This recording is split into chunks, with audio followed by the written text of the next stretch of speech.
Muy buenas noches, amados hermanos. Estamos en la primera carta a los Tesalonicenses, en el capítulo 5, versículos 23 al 24. La serie de este alimento diario es El poder del Evangelio, liderados por los hermanos Elamá, Pedro Don, André Don y Miguel Má. Estamos terminando con este tomo que ha sido maravilloso. El tema de la semana 8 es santificados, perfectos e irreprensibles, basado en primera de Tesalonicenses, en el capítulo 5,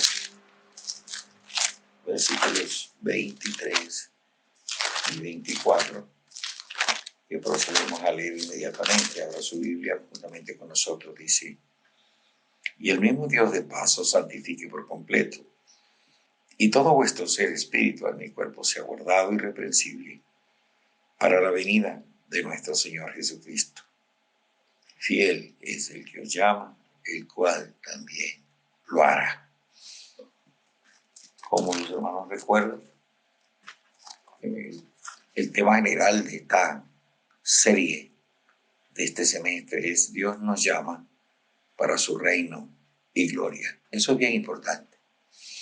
Dios no nos llama a una religión, no nos llama a un movimiento político, nos llama a su reino y gloria. Y estaba meditando que el tema de la semana es santificados, perfectos e irreprensibles.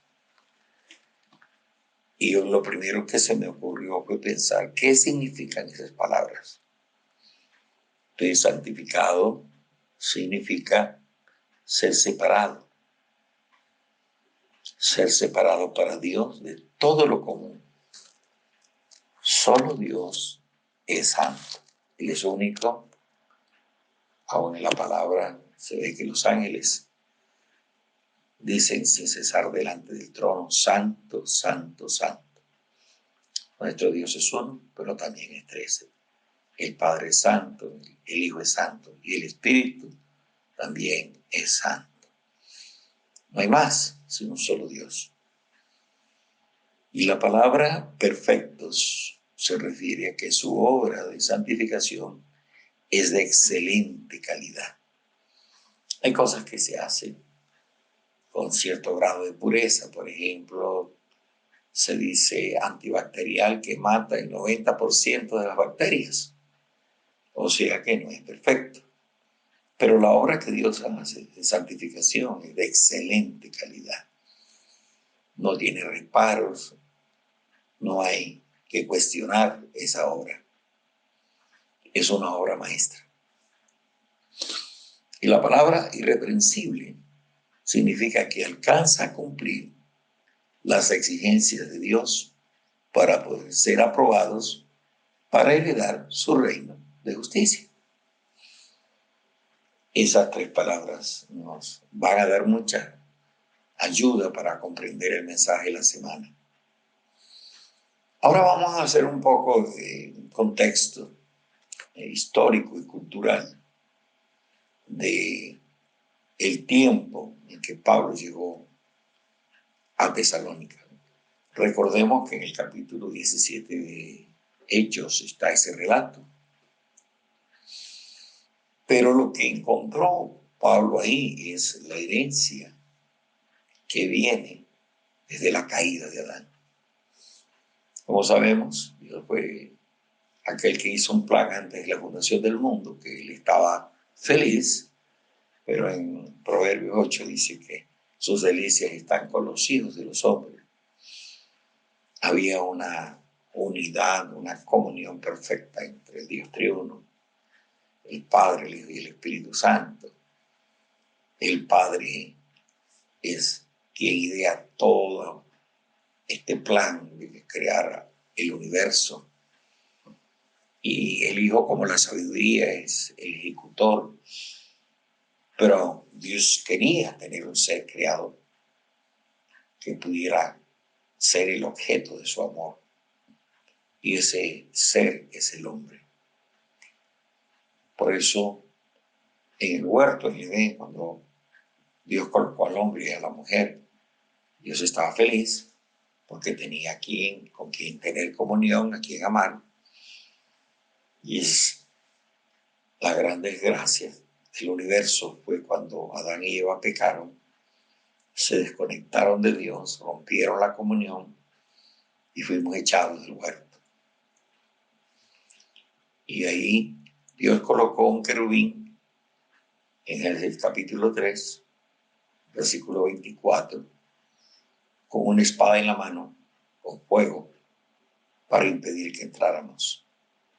Donde el querubín representa la gloria de Dios, la espada la justicia y el fuego la santidad. Cuando usted y yo leemos el libro de Génesis, vemos cómo la maldad se fue multiplicando y en el capítulo 7 ya Dios tiene que mandar el diluvio para acabar con la raza humana desde entonces, que se habían mezclado ángeles caídos con las hijas de los hombres, produciendo una raza de gigantes que no era apta para mezclarse con Dios, y por lo tanto Dios la erradicó. Pero gracias al Señor que Noé halló gracia, construyó el arca y se salvó él con toda su familia. Pero según los historiadores, 175 años después, ya todo se había deteriorado de nuevo.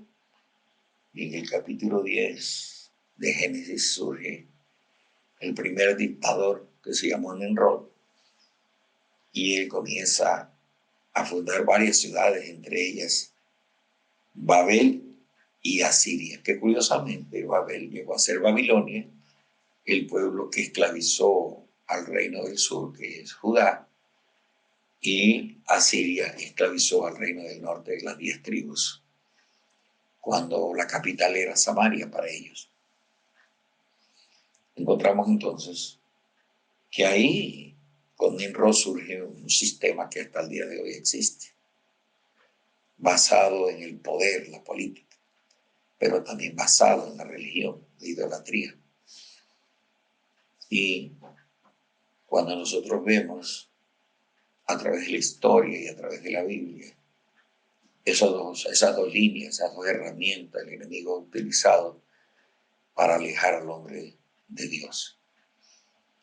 Y la gran noticia es que capítulo 17 de Apocalipsis y el capítulo 18 de Apocalipsis, ahí se ve la terminación de esos dos sistemas que el enemigo ha utilizado a través del tiempo para alejarnos de Dios, alejarnos de la comunión con Dios, del propósito de Dios. Apocalipsis capítulo 17 habla de la condenación de la gran ramera y capítulo 18 de la caída de la Babilonia material, del sistema del capitalismo, de la explotación en que estamos hoy. Porque el único reino que va a ser de justicia es el reino de Cristo. Hoy estamos esperando que se cumpla la visión que dio el apóstol Juan en el libro de Apocalipsis, en el capítulo 11, el versículo 25 dice: el séptimo ángel tocó la trompeta y hubo grandes voces en el cielo que decían: los reinos del mundo han venido a ser de nuestro Señor y de su Cristo, y Él reinará por los siglos de los siglos.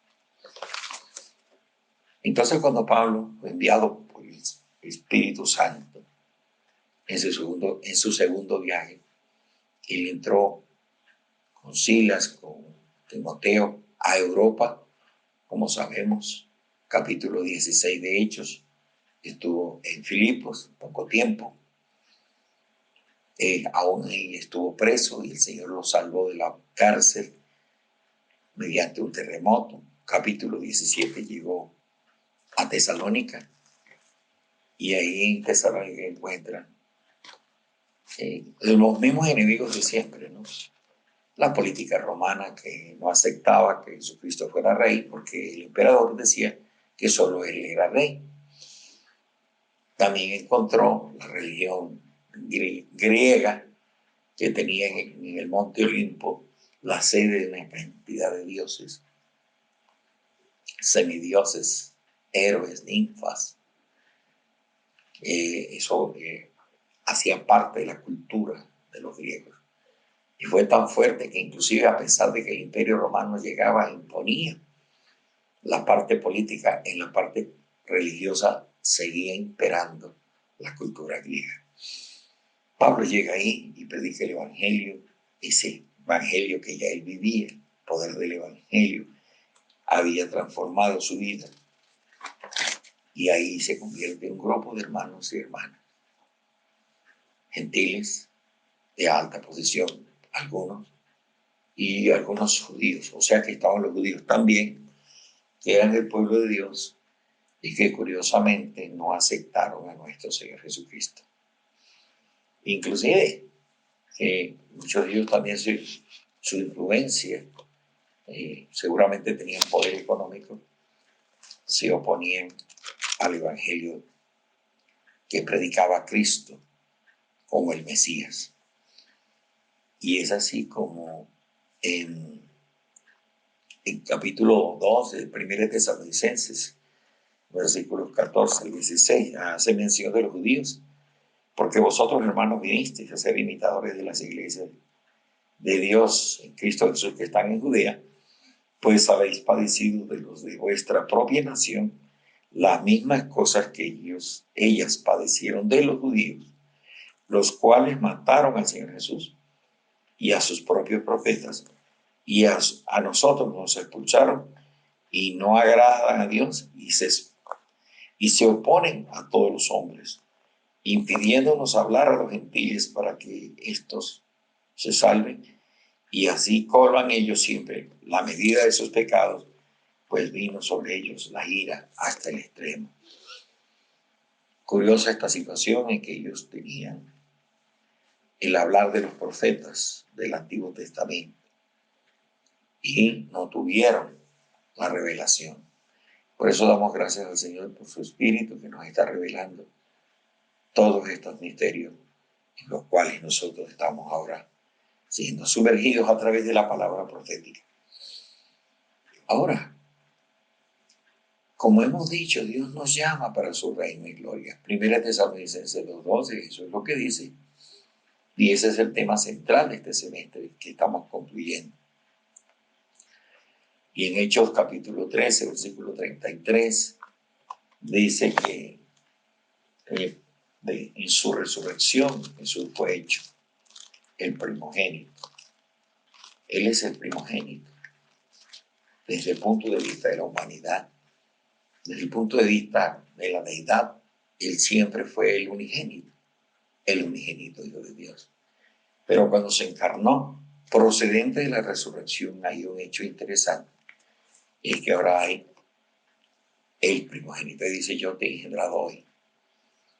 Y más del Hijo dice, ¿cierto?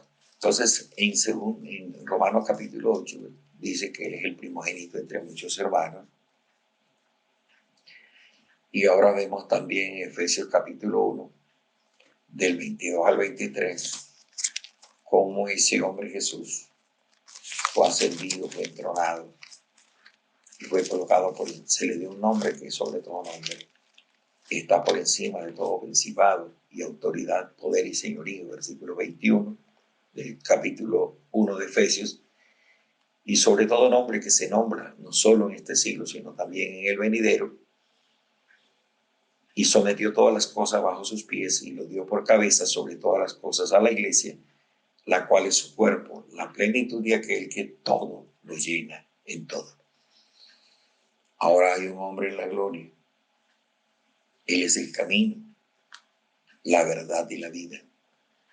Y por medio de su muerte y resurrección, Él logró que su humanidad fuera introducida en la gloria. Él es Rey de Reyes, Señor de Señores. Y Él ahora quiere traer su reino a la tierra. En los cielos no hay problema. Todo está controlado después de la rebelión de Lucero. La tercera parte Los ángeles se fue con lucero y formaron el reino de tinieblas, pero las 2/3 partes de los ángeles de Dios se quedaron con el Señor.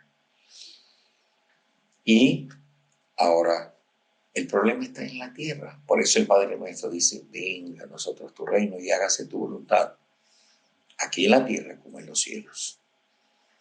Ahí donde está el desafío. Dios tiene todo el poder y toda la libertad en los cielos, pero en la tierra Él se restringió al hombre. Por eso el hecho de que haya un hombre en la gloria, nuestro Señor Jesús, nos llena de esperanza a nosotros. En el Nuevo Testamento, ahora los hombres nos relacionamos con Dios no por la ley, sino por el principio de la fe. Y ese hecho de la encarnación, vivir humano, muerte, resurrección de nuestro Señor, entronamiento, que está a la diestra en la majestad, hace parte de nuestra fe. Y cuando nosotros escuchamos esa palabra según Romanos 10:17, eso nos transmite una fe hacia adentro de nosotros. Y esa fe trae una vida, y esa vida nos lleva a amarnos.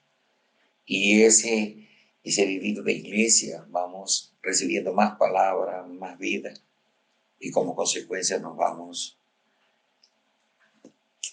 quedando claros de que esto no termina cuando uno se muere físicamente, que hay un reino que está viniendo. Hoy el Señor quiere que tengamos la realidad del reino de los cielos en este planeta, en el vivir de la iglesia, pero en su venida ese reino se va a manifestar.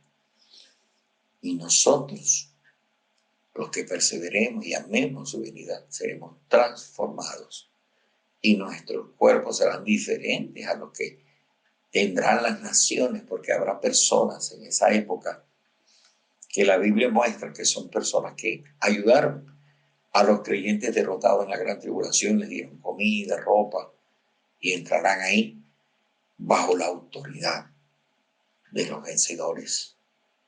Por eso nosotros estamos aquí, para perseverar en esos 3 pilares: fe, amor y esperanza. Nosotros ahora ya hemos disfrutado de todos estos primeros 4 capítulos. Y nos reitera Pablo ese asunto del amor, la fe, el amor y la esperanza, como en el capítulo 2 nos mostró su modelo, su proceder, como una nodriza que cuida y como un padre que exhorta. Cómo necesitamos eso, no solamente que se nos predique el Evangelio en el capítulo 1, sino que también se nos apaciente, como la madre que le da el alimento a tiempo a sus hijos, a su hijo a cualquier hora. ¿Cierto? Y no importa si tiene más de uno, también alcanza sus tiempos, su fuerza, su amor, su corazón para cuidarlo. Pero también como padres te exhortamos y consolamos a cada uno. Hemos estado pasando por esta serie de situaciones en la pandemia, cómo se necesita ese cuidado de nodriza y ese cuidado de padres. Y también ya vimos en el capítulo 3 cómo se necesitan los Timoteos jóvenes que sean colaboradores, servidores de Dios, y puedan ser enviados a cualquier lugar para confirmar a las iglesias en la verdad. Y vimos también en el capítulo 4 cómo el Señor quiere que huyamos de todo tipo de pecado, de la carne, adulterio, fornicaciones, que nos guardemos en santidad. Y como también nosotros tenemos esperanza, porque aquellos de nuestros familiares y hermanos que han partido, inclusive ahora en la pandemia, han descansado en el Señor, están en el paraíso y un día se van a levantar. Y en el capítulo 5 vimos también cómo nosotros necesitamos estar vigilantes.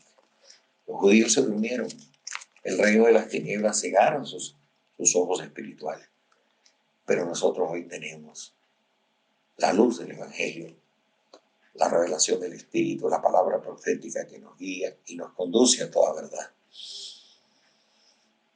Este mensaje concluye con 1 Tesalonicenses capítulo 5, versículos del 12 al 24.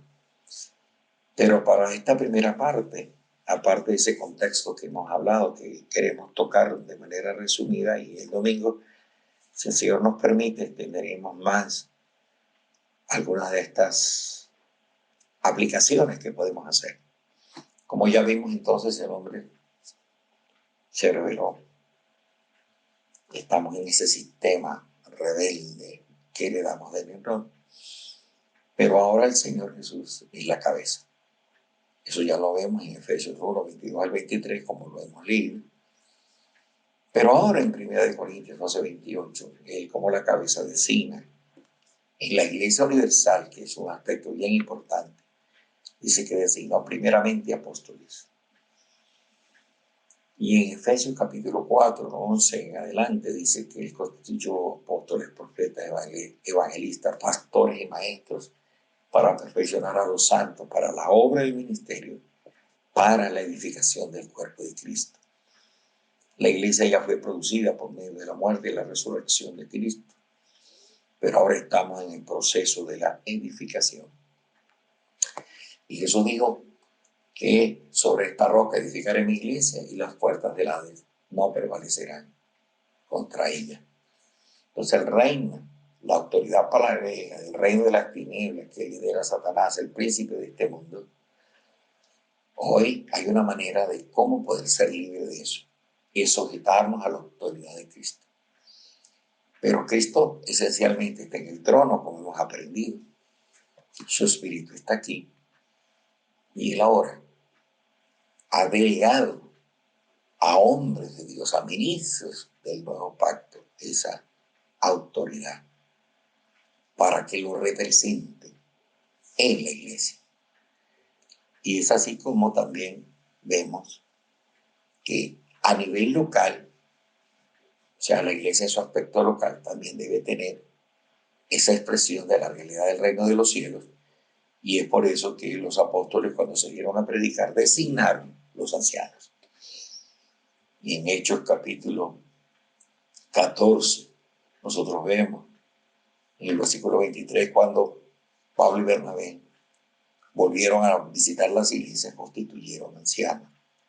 Y en Tito 1:5 también se reitera eso. Entonces ahí se reitera que debe haber una iglesia en cada ciudad, y en cada ciudad debe haber ancianos.